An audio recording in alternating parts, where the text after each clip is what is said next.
Ali Sayyidina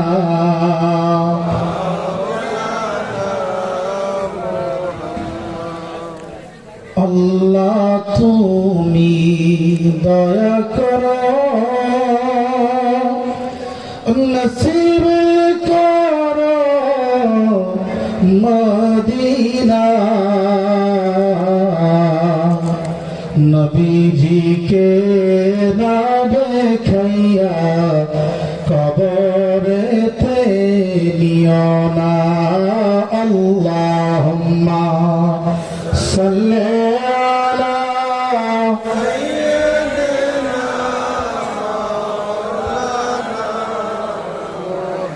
Muhammad ওয়া আলা আলি সাইয়্যিদিনা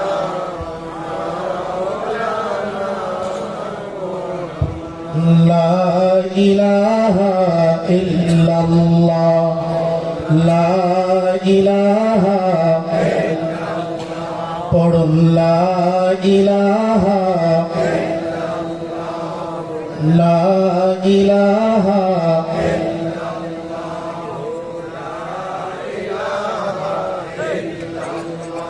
লা ইলাহা ইল্লাল্লাহু মুহাম্মাদুর রাসূলুল্লাহ মুআজ্জাজ মুহতারাম হাজিরিন, ঐতিহ্যবাহী নেত্রকোনার শক্ত স্মৃতি প্রতিষ্ঠিত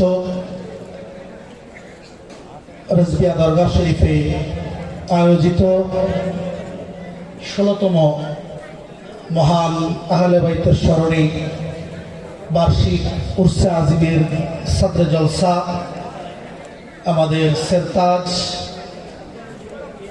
প্রাণপ্রিয় মুর্শিদ কিবলা সৈয়দি সানাদি হযরতুল আল্লামা আলহাজ মুফতি নদিরুল আমিন রজবি হানাফি কাদেরী মদ্দাজিল্লাহুল আলী উপস্থিত রয়েছেন অত্র দরগা শরীফের মুহতারাম সাহেবজাদা, আমাদের সকলের প্রাণপ্রিয় ভাই পীরজাদা মুফতি নাঈমুল আমিন রেজবি আন-নাজিরি সাহেব, উপস্থিত রয়েছেন রেজবিয়া দরগা শরীফের সম্মানিত খোলাফা ওলামা আশিকিন জাকিরিন মুহিব্বিন, দূর দূরান্ত থেকে আগত প্রিয় ভাইয়েরা, বাবারা, পর্দানশীল মা বোন, সম্মানিত এলাকাবাসী, রহমান রাহমাকুমুল্লাহ, আসসালামু আলাইকুম ওয়া রাহমাতুল্লাহি ওয়া বারাকাতুহু।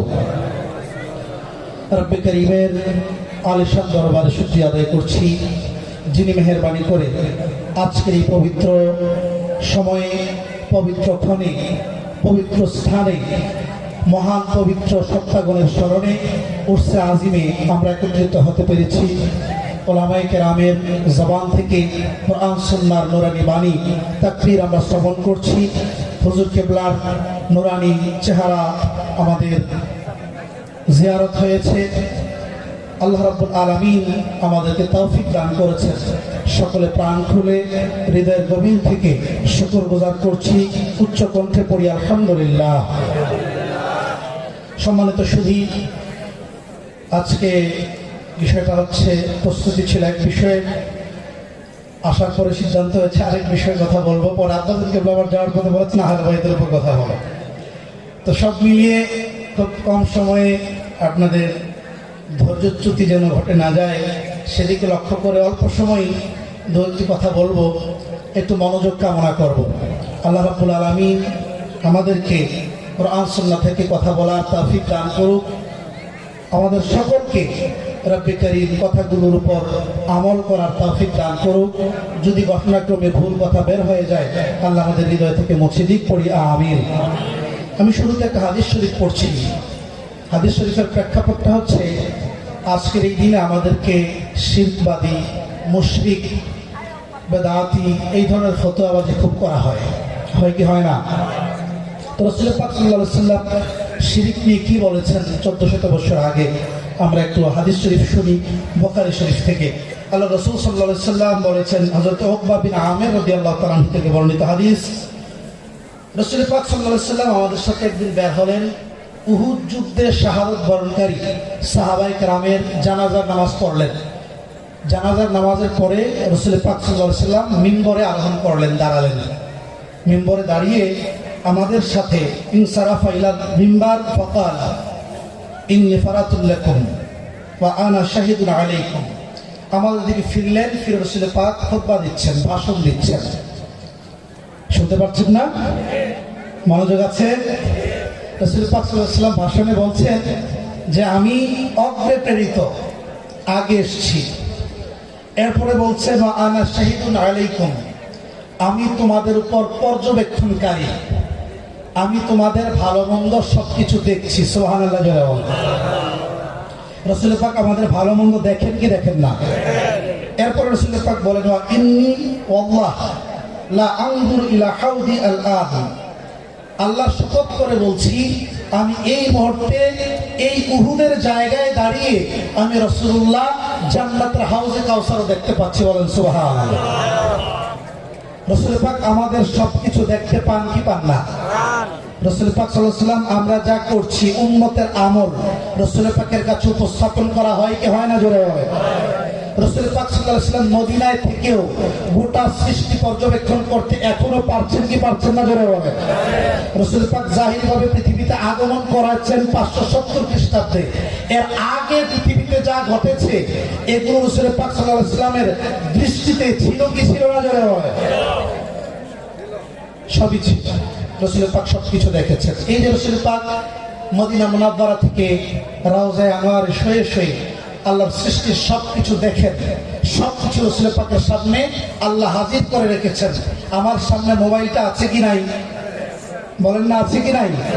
আপনারা আমার সামনে আছেন কি না? আছে। সুতরাং আপনারা আমার সামনে হাজির। যেহেতু আপনারা আমার সামনে হাজির, আমিও আপনাদের সামনে হাজির না গায়েব।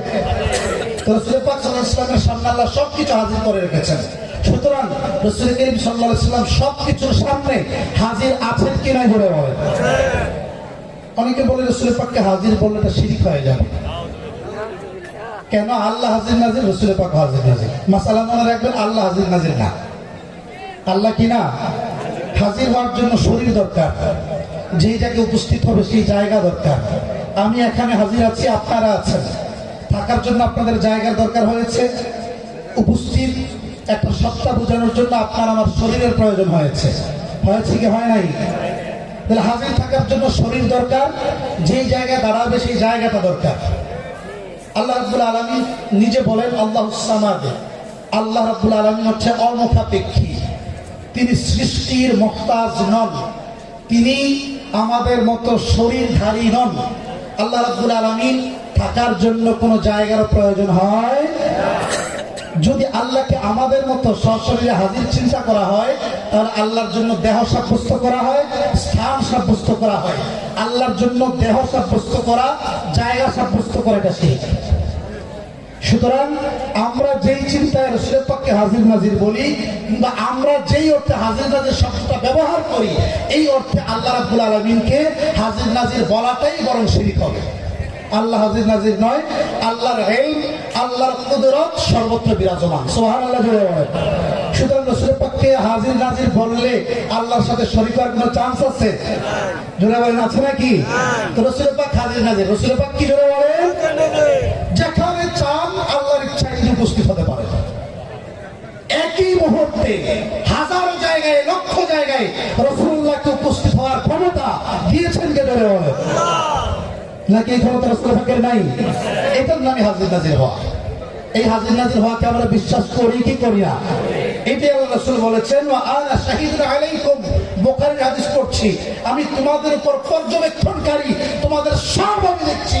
এমনকি এই মুহূর্তে এই উহুদের মাঠে দাঁড়িয়ে আমি রাসূলুল্লাহ হাউজে কাউসার দেখছি। জোরে বলেন সুবহানাল্লাহ।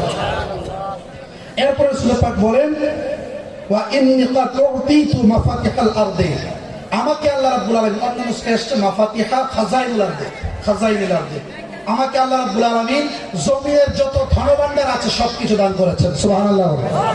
শুধু জমিনের ধনভাণ্ডার নয়, কোরআন কারীমে এসেছে, আল্লাহ বলেছেন ইন্না আ'তাইনাকাল কাউসার, হে হাবিব আপনাকে কাউসার দিয়েছি। ইমাম মুজাহিদ, ইমাম আতা রাহিমাহুল্লাহ ওনারা বর্ণনা করেছেন কাউসার শব্দের অর্থ শুধু হাউজে কাউসার না, আল খায়রাতুল্লাহ। কাউসার মানে হচ্ছে আল্লাহর সৃষ্টির ভালো যত কিছু আছে সবকিছু কাউসার। সুবহানাল্লাহ বলেন না?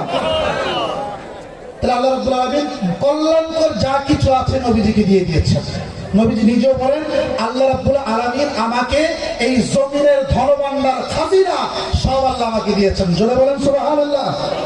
এরপরে আল্লাহ হাবিব বলেন, এখন গুরুত্বপূর্ণ যে পয়েন্ট, আমি যেই কথাটা বলার জন্য হাদিসটা কোট করছি সেটা হচ্ছে আল্লাহ রাসূল বলেন ইন্নী আল্লাহ, শুনে রাখো নিশ্চয়ই আমি শপথ করে বলছি আল্লাহ, মা আখাফু বাদি আন তুশরিকু, আমার পরে আমার উম্মত শিরকে লিপ্ত হবে আমি রাসূলুল্লাহ সেই ভয় করি না। জোরে বলুন সুবহানাল্লাহ। কথা কি বুঝতে পেরেছেন?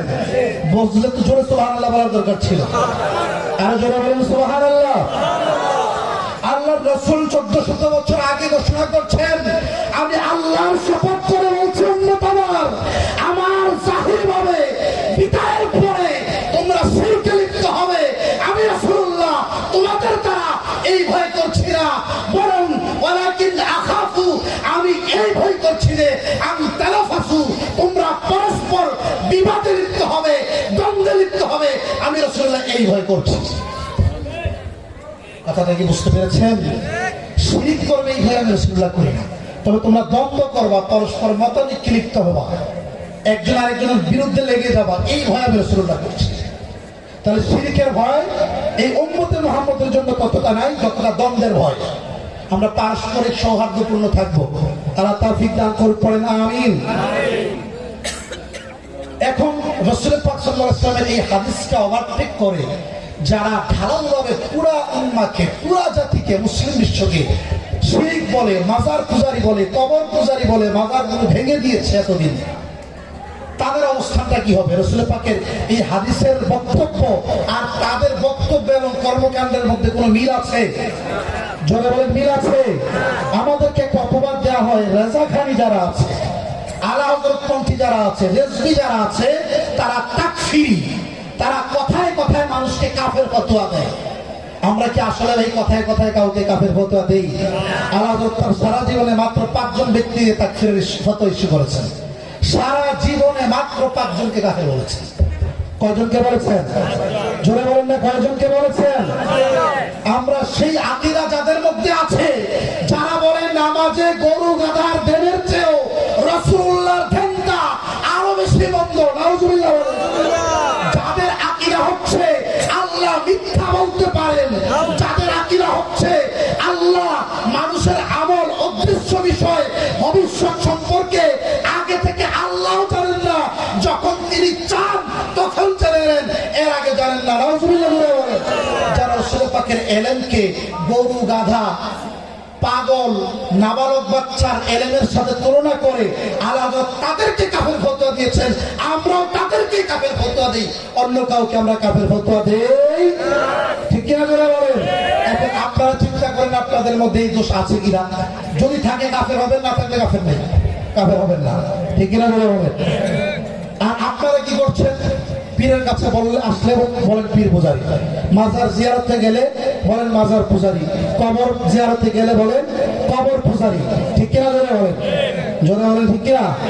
এই কবর পূজারি, মাজার পূজারি, পীর পূজারি বলার দ্বারা ঢালাওভাবে পুরো জাতিকে আপনারা তাকফির করছেন, শিরকের ফতোয়া দিচ্ছেন।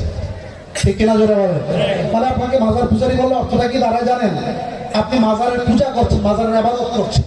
আমরা কি আসলে মাজারের ইবাদত করি? মাজারকে আমরা কি করি?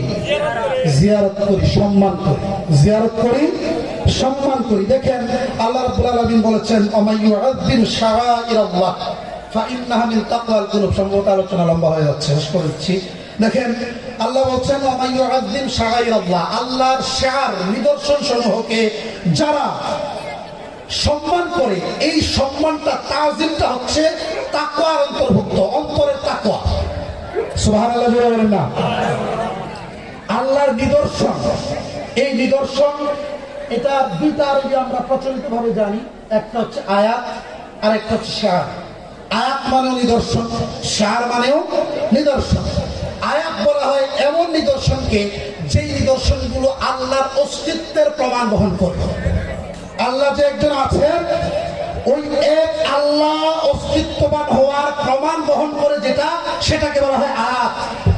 আর শিআর বলা হয় যেগুলো করলে মানুষ, একটা মানুষ নিজেদেরকে মুসলমান হিসেবে পরিচয় দিতে পারে, এটাকে বলা হয় শিআর। যেমন ইন্না সাফা ওয়াল মারওয়াতা মিন শাআইরিল্লাহ, সাফা এবং মারওয়া হচ্ছে আল্লাহর শিআরের অন্তর্ভুক্ত, যেটা হজে গেলে মানুষ কি করে, সাই করে। নামাজ এটা শিআর, কোরবানি এটা শিআর, মানুষ যে ইবাদত করে এটা হচ্ছে শিআর। আর আয়াত কোনটা? আল্লাহ রাব্বুল আলামিন রাসূলুল্লাহকে পাঠিয়েছেন, রাসূলুল্লাহ আল্লাহর আয়াত, যে রাসূল পাক হচ্ছে আল্লাহ যে আছেন এটা সবচেয়ে বড় নিদর্শন। সুবহানাল্লাহ বলে বলে। আসমান, জমিন, চন্দ্র, সূর্য, গ্রহ, নক্ষত্র, জান্নাত, জাহান্নাম, এই সব কিছু আল্লাহর পরিচয় বহন করে বোঝায়, এগুলো হচ্ছে আয়াত। কথা কি বুঝাতে পারতেছি? এখন আয়াতের ব্যাপারে মুফাসসিরিনে কেরামের আরেকটা বক্তব্য আছে। আয়াত হচ্ছে ব্যাপক অর্থবোধক, শিআর হচ্ছে নির্দিষ্ট খাস অর্থবোধক। আয়াত এবং শিআরের মধ্যে আলেমরা আছেন বুঝবেন আম খাস মতলক সম্পর্ক। মানে সকল শিআরই আয়াতের অন্তর্ভুক্ত, কিন্তু সকল আয়াত শিআর না। বুঝতে পারছি না, অনেক মাথার উপর দিয়ে গেছে। তো যাক, এটা মাথার উপর দিয়ে যাক। সোজা কথা এতটুকু বলতে চাই, যত শিআর আছে শিআরগুলো আয়াত, বরং আয়াতগুলো শিআরের চেয়ে আরো বেশি সম্মানিত। যেগুলো আল্লাহর আয়াত, এগুলো শিআরের চেয়ে আরো বেশি সম্মানিত, আরো বেশি সম্মান করতে হয়। এতটুকু কি বুঝতে পারছি? তো শুধুমাত্র শিআর যেগুলো, যেমন কোরবানি করছেন, এটা শিআর। এই কোরবানির গরুকে আপনি সম্মান করবেন, একটা গরু, কিন্তু আপনি সম্মান করতে হবে। যদি সম্মান করেন তাহলে এটা আপনার অন্তরের তাকওয়ার প্রমাণ বহন করবে। সুবহানাল্লাহ বলেন না, এটা শিআর। এটা কি? আর আয়াত যেগুলো, এগুলো শিআরের চেয়ে বেশি মর্যাদাবান। এগুলো শিআরের চেয়ে কি বেশি মর্যাদাবান। এখন শিআরকে সম্মান করা যদি অন্তরে তাকওয়া হয়, তাহলে আয়াতকে সম্মান করা আরো বেশি তাকওয়া, বরং ঈমান হবে। কিনা জোরে বলেন? ঈমান হবে। বরং আল্লাহর আয়াতকে যে অস্বীকার করে সে কাফের হয়ে যায়। আল্লাহর আয়াতকে যে অস্বীকার করে সে কি হয়ে যায়? কাফের হয়ে যায়। এখন আল্লাহর আয়াত কি? আল্লাহর আয়াত কি? এই যে আহলে বাইতের আলোচনা হুজুর কিবলা করতে বলেছেন, এই আহলে বাইত আল্লাহর আয়াত। সুবহানাল্লাহ জোরে বলেন। নবীগণ আল্লাহর আয়াত। কোরআন কারীমে সূরা মেরাজের আলোচনা আপনারা শুনেছেন। আল্লাহ বলেছেন, সুবহানাল্লাযী আসরা বিআবদিহি লাইলাম মিনাল মাসজিদিল হারাম ইলাল মাসজিদিল আকসাল্লাযী বারাকনা হাওলাহু লিনুরিয়াহু মিন আয়াতিনা। আল্লাহ বলেছেন, আপনাকে আমি ইয়া রাসূলুল্লাহ লাইলাতুল মেরাজের রাতে আমি আপনাকে মসজিদে হারাম থেকে মসজিদে আকসায় নিয়েছি। বারাকনা হাওলাহু, যার চতুর্দিকে বরকত আছে। সুবহানাল্লাহ বলেন না। লিনুরিয়াহু মিন আয়াতিনা, এই জন্য যে আপনাকে আমার আয়াতগুলো দেখাবো। কি দেখাবো জোরে বলেন তো? আয়াত দেখাবো। আয়াত। আয়াত কি? নিদর্শন কি? মুফাসসিরিনে কেরাম লিখছেন, এখানে নিদর্শন বলতে অনেক কথা আছে, অনেক ব্যাখ্যা। একটা ব্যাখ্যা এইটাও যে নিদর্শন বলতে বাইতুল মুকাদ্দাসের আশপাশে আল্লাহ যেই সকল বরকত দিয়েছেন, ওই বরকতগুলো আয়াতের অন্তর্ভুক্ত। জোরে বলেন সুবহানাল্লাহ। বরকত কি? মুফাসসিরিনে কেরামের ব্যাখ্যা আছে। তাফসীর ইবনে কাসীরের মধ্যে এসেছে, বরকত হচ্ছে বাইতুল মুকাররমের আশপাশের জমিনকে আল্লাহ উর্বর করেছেন, সবুজ শ্যামল ফসল দিয়েছেন, উত্তম খাদ্য প্রণালী এখানে দিয়েছেন, এটা বরকত। আর বরকত কি? যে এখানে আল্লাহ রাব্বুল আলামিন অসংখ্য নবী এবং রাসূল এই ভূমিতে আগমন করেছেন, এবং এই বাইতুল মুকাদ্দাসে মসজিদে আকসার আশপাশে কিছু কিছু বর্ণনা এসেছে প্রায় ৭০,০০০ নবীর মাজার মসজিদে আকসায় রয়েছে। বলেন সুবহানাল্লাহ। আল্লাহ বলছেন, ইয়া রাসূলুল্লাহ, আপনি আসবেন তো আসবেন, এমন জায়গায় আসেন যেই জায়গায় নবীদের মাজার রয়েছে। সুবহানাল্লাহ বলেন। আর নবীদের মাজার রয়েছে, এই জন্য জায়গাটাকে আমি বরকতময় বানাইছি। সুবহানাল্লাহ জোরে বলেন না। তাহলে মাজারে বরকত আছে না নাই? জোরে বলেন, মাজারে বরকত আছে কি নাই? জোরে বলেন। আচ্ছা, এবং এই মাজার হচ্ছে লিনুরিয়াহু মিন আয়াতিনা, আল্লাহর আয়াতের অন্তর্ভুক্ত। সুবহানাল্লাহ জোরে বলেন না। সূরা কাফের মধ্যে হচ্ছে হাসিবতা আন্না আসহাবাল কাফে ওয়ার রাকিমে কানু মিন আয়াতিনা আজাবা। এখানে আসহাবে কাফের ঘটনা আপনারা জানেন, যেই ৫-৭ যুবক, ৭ যুবক তাদের কুকুর কিতমির সহ পালিয়ে ৩০৯ বছর একটা গুহাতে ঘুমন্ত অবস্থায় ছিল। তাদের ঘটনা জানেন না? তারা আল্লাহর ওলি ছিলেন। তারা কি ছিলেন জোরে বলেন? আল্লাহর ওলি ছিলেন, এই তাদের আল্লাহর ওলিদের কবরগুলোকে, মাজারগুলোকে কুরআন কারীমে মিন আয়াতিন আজাবা, আল্লাহর আশ্চর্য নিদর্শন আয়াত পড়ে আল্লাহ নিজে উল্লেখ করেছেন। সুবহানাল্লাহ। তাহলে মাজার আল্লাহর আয়াত, মাজারকে সম্মান করতে হবে নাকি হবে না? এখন পরে ভোটের জন্য, ঠিক কিনা জোরে বলেন? এক সময় যারা বক্তব্য দিয়েছে মাজারগুলো ভেঙে গুড়িয়ে দাও, এরা ভোট পাওয়ার জন্য আবার বলেছে না মাজারকে আমরা সম্মান করি। এরকম মুনাফিকি বক্তব্য আমরা শুনেছি কি শুনি নাই? আল্লাহ সমস্ত নেফাকি থেকে আমাদেরকে হেফাজত করে না, আমিন। সম্মানিত শুধু যেটা বলছিলাম, আয়াতকে সম্মান করতে হবে। আয়াত আল্লাহর নিদর্শন যেগুলো, এগুলোকে মহাব্বত করা, এগুলোকে তাজিম করাকে আল্লাহ ঈমান বানিয়েছেন। কি বানিয়েছেন জোরে বলেন? এই আয়াতগুলোর মধ্যে একটা আয়াত হচ্ছে রাসূল পাক সাল্লাল্লাহু আলাইহি ওয়াসাল্লাম নিজে, সুবহানাল্লাহ জোরে বলেন। এই আয়াতগুলোর মধ্যে আরো আয়াত হচ্ছে আল্লাহ রাব্বুল আলামিন রাসূল পাক সাল্লাল্লাহু আলাইহি ওয়াসাল্লামের যে পাক পাঞ্জাতনের কথা আমরা শুনি, বিস্তারিত আলোচনা করলে সময় যাবে, সেদিকে যাচ্ছি না, দলিল ভিত্তিক আলোচনাও যাচ্ছি না। আহলে বাইত রাসূল যারা আছেন, পাক পাঞ্জাতন যারা আছেন, এরাও আল্লাহর নিদর্শনাবলীর অন্তর্ভুক্ত। এরাও এটাই প্রমাণ করে যে আল্লাহ আছেন। সুবহানাল্লাহ জোরে বলেন। নাজরান প্রতিনিধি খ্রিস্টানদের সাথে রাসূল পাকের বাস হওয়ার কথা ছিল, আয়াতে মুবারকার কথা আপনারা জানেন, লম্বা সময় হবে দিকে যাচ্ছি না, শুধু এতটুকু বলছি। নাজরান প্রতিনিধি খ্রিস্টানদের রাসূল পাকের সাথে বাসের চ্যালেঞ্জ দিয়েছিল। রাসূল পাক বলছে ঠিক আছে আসো। তারা বাসে পাইরা ওঠে নাই। পরে রাসূল পাক বলেছেন ঠিক আছে একটা কাজ করো, মুবাহালা করি, তোমরা তোমাদের স্ত্রী সন্তানদেরকে নিয়ে আসো, আমি আমাদের স্ত্রী সন্তানদেরকে, আমাদের কন্যা সন্তানদেরকে আমরা নিয়ে আসি। রাসূল পাক মাওলা আলী, হযরত ফাতেমা, হযরত ইমাম হাসান, হযরত ইমাম হুসাইন, তাদেরকে নিয়ে যখন সামনে অগ্রসর হলেন, খ্রিস্টান নাজরান প্রতিনিধি, এই পাদ্রীরা, খ্রিস্টান আলেমরা এই নূরানী চেহারার ঝলক দেখে, আহলে বাইতের চেহারার জ্যোতি দেখে, নূরের ছটা দেখে ভয় পেয়ে খ্রিস্টান আলেমরা বলতে বাধ্য হয়েছে, আমাদেরকে আমাদের পথে ছেড়ে দাও, তোমরা তোমাদের পথে থাকো। আল্লাহর শপথ করে বলছি যে নূরের চেহারা আমি আজকে সামনে দেখছি, এদের ওসিলা দিয়ে যদি আল্লাহর নবী মুহাম্মদুর রাসূলুল্লাহ উহুদ পাহাড়টাকে একদিকে সরে যেতে বলে, সেই পাহাড়টাও আজকে এক জায়গা থেকে অন্য জায়গায় যেতে বাধ্য হবে। চলে বলেন সুবহানাল্লাহ। আল্লাহু আকবার। রিসালাত ইয়া রাসূলুল্লাহ, রিসালাত ইয়া রাসূলুল্লাহ। মিয়া দরগাহ শরীফ জিন্দাবাদ, জিন্দাবাদ। মাওলানা মুফতি আলমগীর রিজভী সাহেব জিন্দাবাদ, জিন্দাবাদ। এই হচ্ছে আহলে বাইত, যাদের স্মরণে আজকে উৎসে হাজির করতে আপনারা এসেছেন। রাসূল পাক জীবনভর কষ্ট করেছেন, আমাদের জন্য কষ্ট করেছেন। গোটা সৃষ্টির মালিকানা আল্লাহ যাকে সঁপেছেন, সেই রাসূলুল্লাহ আমাদের জন্য না খেয়েও থেকেছে, ঠিক কিনা জোরে বলেন? এত কষ্টের পরে ওটের পচা দাড়ি ভুড়ি কাফের রাসূল পাকের উপর চাপিয়ে দিয়েছে। রাসূল পাক সাল্লাল্লাহু আলাইহি ওয়াসাল্লাম কষ্টের পর কষ্ট সহ্য করেছেন, আঘাতের পর আঘাতে জর্জরিত হয়েছেন, কিন্তু বিনিময়ে রাসূল পাক একটা জিনিস চেয়েছেন, আল্লাহ আসআলুকুম আলাইহি আজরা ইল্লাল মাওয়াদ্দাতা ফিল কুরবা। আমি যে এত কষ্ট করেছি আর বিনিময়ে শুধু একটা জিনিস চাই যে তোমরা আমার আহলে বাইতকে ভালোবাসো। সুবহানাল্লাহ বলেন। তা আমরা আহলে বাইতকে ভালোবাসি কি বাসি না? জোরে বলেন, আহলে বাইতকে ভালোবাসি কি বাসি না? ভালোবাসতে হবে কি হবে না? আহলে বাইত কারা তাহলে এটা জানতে হবে তো নাকি? হ্যাঁ, এই জায়গায় শিয়া যারা আছে তাদের সাথে আহলে সুন্নাতের একটা ইখতিলাফ আছে, এটা একটু জেনে রাখেন, আলোচনা শেষ করছি। শিয়াদের বক্তব্য হচ্ছে ইমাম হাসান, ইমাম হুসাইন, এই যে হাসানী কারিমাইন দুই ভাই রাদিয়াল্লাহু তাআলা আলাইহিম, হযরত ফাতিমা যাহরা রাদিয়াল্লাহু তাআলা আনহা এবং মাওলানা আলী কারামাল্লাহু তাআলা ওয়াজহুল কারীম, এই চারজন রাসূল পাকের আহলে বাইত, এর বাইরে কোনো আহলে বাইত নেই। এটা কাদের আকীদা? জোরে বলেন, এটা কাদের আকীদা?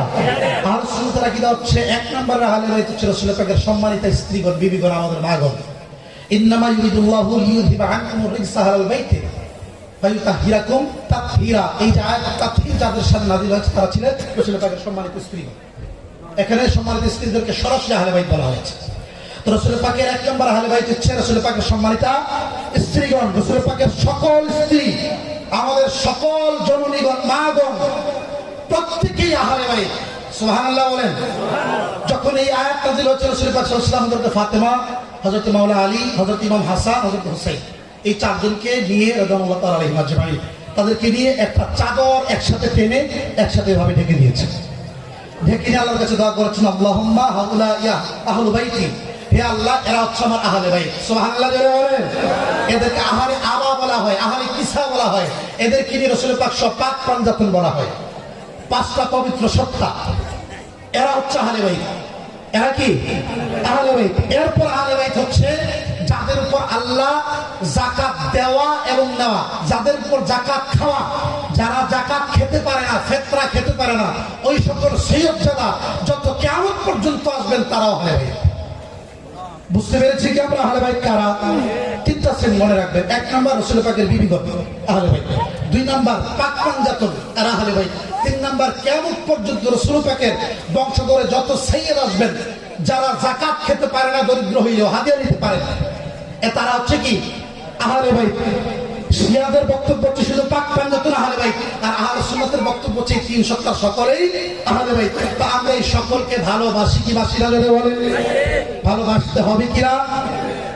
রাসূল পাক বলেছেন আমার আহলে বাইত হচ্ছে সফিনায়ে নূহের মতো, নূহের তরিতে যারা উঠেছে তারা যেমন নাজাত পেয়েছে, আমার আহলে বাইতকে যারা সম্মান করে তাদের তরিতে যারা উঠেছে তারা মুক্তি পেয়েছে। সর্বশেষ কথা হচ্ছে আহলে বাইতের দামানের নিচে আল্লাহ আমাদেরকে কবুল করুক, আহলে বাইতের নৌকা আমাদেরকে আল্লাহ কবুল করুক, সাহাবায়ে কেরামের সমালোচনা থেকে আল্লাহ আমাদেরকে মুক্ত রাখুক। ওয়া আখিরু দাওয়ানা আলহামদুলিল্লাহি রাব্বিল আলামিন। আসসালামু আলাইকুম ওয়া রাহমাতুল্লাহ। মুজাম্মেল ভাই